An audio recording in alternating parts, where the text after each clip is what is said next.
Ika-12 nga outline of Comila Rural Development Program is TANA and Union councils. There is a close coordination and cooperation among the government, local councils, primary cooperatives, and the TANA Central Cooperation Association in planning and implementing rural development program. So ang aim sang Union Council diri is ang tanan nga ang coordination and cooperation among the government nagtipon na sila sa mga cooperatives diri sa TANA Central Corporation is para mas mabuligan pagit ang isa ka rural areas. First ang ilang aim dito is ang road nila pakadto dito sa ila para mas halimbawa may mga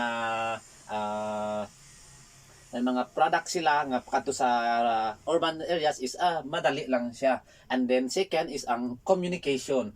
So ginalantaw nila ang communication or signal dira sa isa ka village nga mas madali ang ilang pag communicate.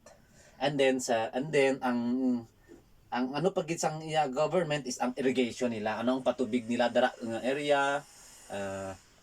Di ba? Kung nakita nyo ang isa ka company sang halimbawa sa sagingan, dara man naging siya makita na ginang tanan-tanan nga ginahimo nila, ang road nila, ang communication nila ga ano gid siya. Tapos ang irrigation nila dara sa rasala ng mga sumifro. So yun daw halos ara na ang tanan dira, and then ara man ang government nga gabulig man sa ila. So and other physical project man ang ginahimo nila, physical project to support the ang ilang cooperatives. So yun, so this is the 12 Comila approach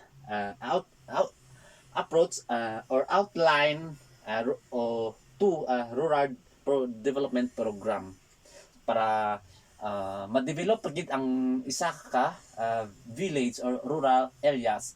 So amo ni ilang ginahimo para hindi na mapabilin nga amo lang gihapon.